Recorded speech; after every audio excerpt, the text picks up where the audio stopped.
الحمدللہ رب العالمین والصلاۃ والسلام علی سید الانبیاء والمرسلین اما بعد فاعوذ باللہ من الشیطان الرجیم بسم اللہ الرحمن الرحیم۔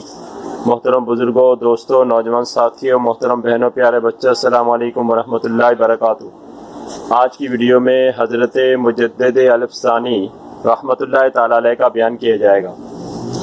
حضرت مجدد الفسانی رحمۃ اللہ تعالی علیہ کی ولادت 1564 عیسوی 14 شوال 971 ہجری میں ہندوستان کے شہر سرہند شریف میں ہوئی۔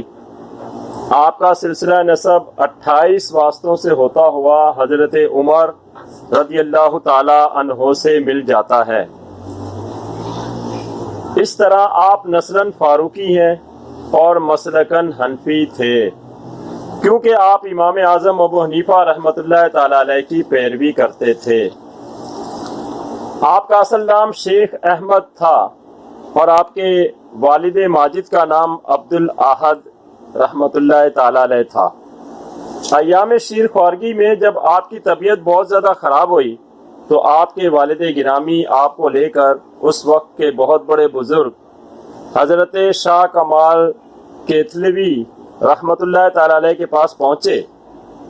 حضرت شاہ کمال نے آپ کو گود میں لیا اور آپ کے والد سے فرمایا، عبد الاحد، یہ بچہ بڑی عمر پائے گا اور اپنے زمانے کا بہت بڑا عارف اور بزرگ ہوگا۔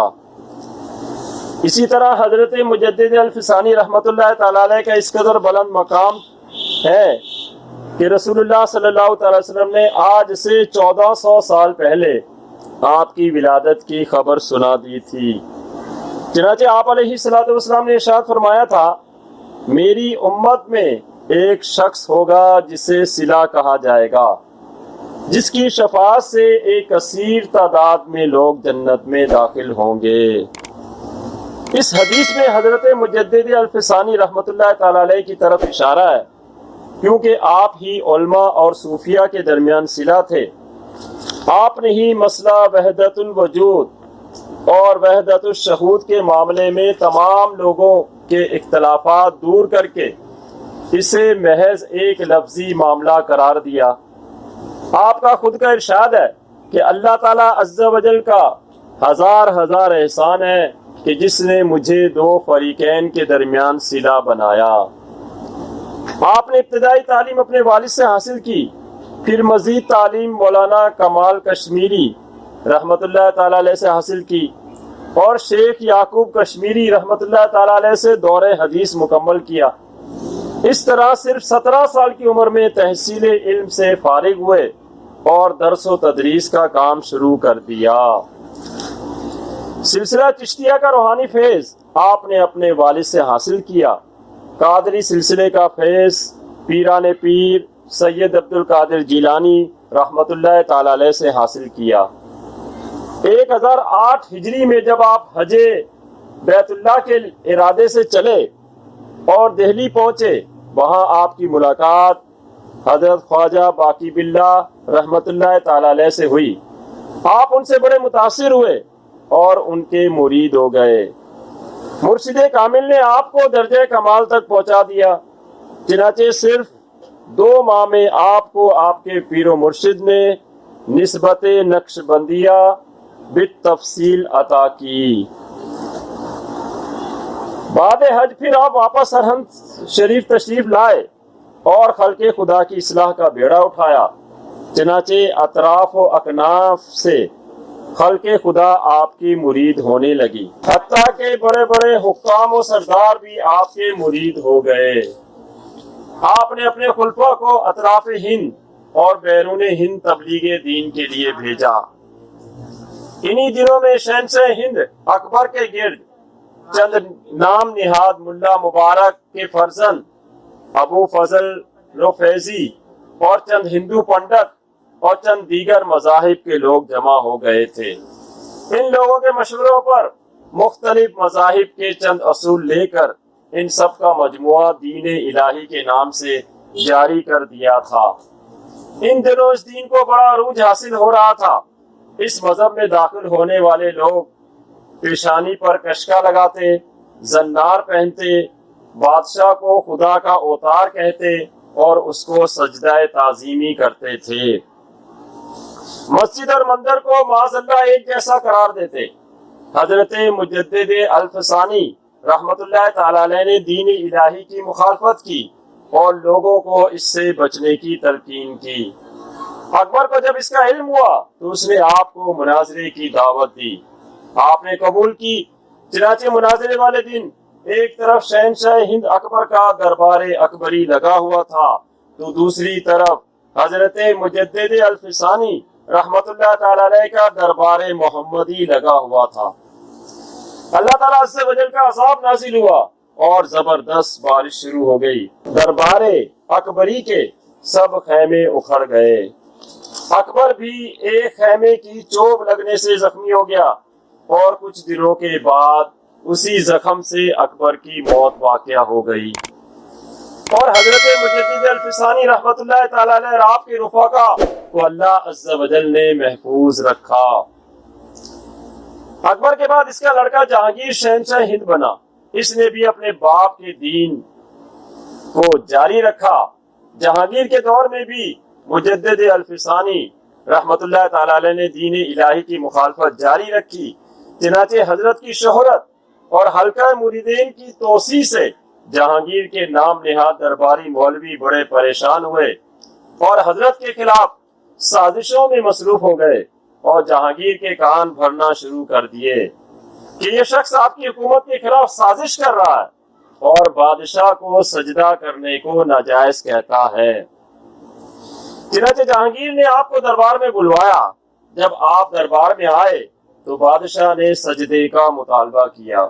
آپ نے جب اس سے انکار کیا تو اس نے آپ کو قلعہ گوالیار میں قید کر دیا۔ آپ نے قید خانے میں بھی تبلیغ دین کا سلسلہ جاری رکھا، حتیٰ کہ کافی ہندوؤں نے بھی آپ کے دست حق پرست پر اسلام قبول کر لیا۔ جہانگیر کے دربار میں خاندان اعظم اور دیگر امرا جو حضرت مجدد الفسانی کے معتقد تھے، انہوں نے جب جہانگیر کی حضرت پر ظلم و ستم کی داستانیں سنی تو تمام نے متفقہ طور پر گورنر قابل مہابت خان کو اپنا سربراہ تسلیم کر کے جہانگیر کے مقابلے میں لائے اور اس نے بادشاہ کو شکست دے کر بادشاہ، وزیر اور ملکہ کو قید کر لیا۔ جب حضرت مجدد الفسانی رحمت اللہ تعالی علیہ کو اس کی اطلاع ملی تو آپ نے قید خانے سے مہابت خان کو مکتوب لکھا کہ بادشاہ کو آزاد کر کے بادشاہ کی اطاعت قبول کر لے۔ مہابت خان نے بادشاہ کو رہا کر دیا اور جہانگیر نے دوبارہ تخت سنبھال لیا۔ انہی دنوں میں جہانگیر کی بیٹی نے خواب میں اللہ کے نبی صلی اللہ تعالی علیہ وسلم کی زیارت کی۔ حضور علیہ السلام نے جہانگیر کی بیٹی سے فرمایا، ہم تمہارے باپ سے ناراض ہیں کہ اس نے ہمارے ایک نور نظر شیخ احمد سرہندی کو گرفتار کر رکھا ہے۔ بیٹی نے یہ خواب جب جہانگیر کو سنایا تو اس نے نہ صرف آپ کو رہا کر دیا بلکہ معافی نامہ بھی بھیجا۔ اس معافی نامے کے جواب میں آپ نے دین الہی ختم کرنے اور بالخصوص دربار سے سجدہ تعظیمی کے خاتمے کا مطالبہ کیا۔ جہانگیر نے آپ کی تمام شرائط مان لی اور اس طرح حضرت مجدد الفسانی کی کوششوں سے دین الہی کا خاتمہ ہو گیا اور اسلام کو پھر سے عروج حاصل ہو گیا۔ بعد میں جہانگیر آپ کے ہاتھ پر تائب ہو کر آپ کے مریدوں میں شامل ہو گیا۔ غرض کہ حضرت مجدد الفسانی رحمت اللہ تعالی علیہ کی دین اسلام کے لیے بے حد خدمات ہیں۔ انہی خدمات کے سبب اس دور کے علماء اور مشائخ نے آپ کو مجدد الفسانی یعنی 1000 سال کا مجدد قرار دیا۔ اس کے علاوہ اولیاء اللہ میں بھی آپ کا بہت بلند مقام ہے۔ آپ کے بلند مقام کا اندازہ اس سے لگائیں کہ حضور غوث پاک رحمت اللہ تعالی علیہ کے بعد سب سے زیادہ کرامات اولیاء اللہ میں حضرت مجدد الفسانی سے سرزد ہوئیں۔ غرض کے بہت زیادہ دین اسلام کی خدمت کرنے والے اور بہت بڑے اللہ والے حضرت مجدد الفسانی کی جب عمر 62 سال کی ہوئی تو آپ نے لوگوں پر یہ ظاہر فرما دیا تھا کہ چونکہ اللہ کے نبی صلی اللہ تعالی وسلم دنیا میں 63 سال جلوہ فروز رہے، تو پھر میں آپ کا جو غلام ہوں اس عمر سے زیادہ کس طرح دنیا میں رہ سکتا ہوں۔ چنانچہ جب آپ کی عمر 63 سال ہوئی تو انتقال سے ایک روز قبل آپ نے اپنے اہل خانہ سے فرمایا، آج کی رات ہماری اس جہاں میں آخری رات ہے۔ بالآخر حضرت مجدد الفسانی نے 63 سال کی عمر میں 28 صفر المظفر 1034 ہجری بمطابق 1624 کو وصال فرمایا۔ بعد وصال جب آپ کو غسل دینے کے لیے آپ کے اوپر سے چادر ہٹائی گئی تو لوگوں نے یہ دیکھا کہ آپ نے اپنے دونوں ہاتھ زیر ناف باندھے ہوئے جیسا کہ نماز میں باندھے جاتے ہیں، حالانکہ بوقت وصال آپ کے ہاتھ پاؤں سیدھے کر دیے گئے تھے۔ پھر حاضرین نے آپ کے بندھے ہوئے ہاتھ کھول دیے، مگر پھر وہ دوبارہ اسی حالت میں ہو گئے۔ جب لوگوں نے آپ کی حالت کو سمجھ لیا تو پھر آپ کو اسی حالت پر چھوڑ دیا۔ جب آپ کو تختہ غسل پر لٹایا تو لوگوں نے دیکھا کہ آپ تبسم فرما رہے ہیں جیسا کہ آپ اپنی ظاہری حیات میں مسکرایا کرتے تھے۔ شاعر نے ایسے ہی لوگوں کے لیے کہا، تو آتا تھا تو روتا تھا، تجھے سب دیکھ کر ہنستے تھے۔ تو آتا تھا تو روتا تھا، تجھے سب دیکھ کر ہنستے تھے۔ اب ایسا کام کر بندے، یہ روتے ہو تو ہنستا ہو۔ حاضرین نے حضرت کے تبسم سے بڑے حیران ہوئے۔ اس کے بعد آپ کو غسل کرایا گیا اور بندھے ہوئے ہاتھ پھر کشادہ کر دیے گئے اور آپ کو بائیں پہلو پر لٹایا گیا۔ اتنے میں آپ نے پھر سیدھا ہاتھ الٹے ہاتھ پر باندھ لیا، ہاتھوں کو پھر کشادہ کر دیا گیا، پھر آپ کو تختہ غسل پر سیدھا لٹا دیا گیا۔ تو تمام حاضرین نے دیکھا کہ سیدھا ہاتھ سیدھی طرف سے، الٹا ہاتھ الٹی طرف سے دھیرے دھیرے چل کر آئے اور ایک دوسرے سے مل گئے، اور سیدھے ہاتھ نے الٹے ہاتھ کو پکڑ لیا۔ حاضرین آپ کی اس کرامت کو دیکھ کر نہایت متعجب ہوئے۔ اسی طرح جس روز حضرت مجدد الفسانی رحمت اللہ تعالی علیہ نے وصال فرمایا تھا تو آسمان کے اطراف میں بہت زیادہ سرخی پھیل گئی تھی، اور علماء کرام کا کہنا ہے سرخی کا پھیل جانا آسمان کا رونا ہوتا ہے جو اولیاء اللہ کے لیے ہوتا ہے۔ کسی شاعر نے اسی موقع پر فرمایا، عرش پر دھومیں مچی مومن سالے ملا، عرش پر دھومیں مچی مومن سالے ملا، فرش سے ماتم اٹھا طیب و طاہر گیا۔ اللہ عز و جل سے دعا ہے بطفیل مصطفیٰ صلی اللہ تعالی علیہ وسلم ہمیں بھی حضرت مجدد الفسانی رحمت اللہ تعالی علیہ کی طرح دین اسلام کی خدمت کرنے کی اور ان کے نقش قدم پر چلنے کی توفیق عطا فرمائے۔ آمین بجاہ النبی الامین صلی اللہ تعالی علیہ وسلم، وما علینا الا البلاغ۔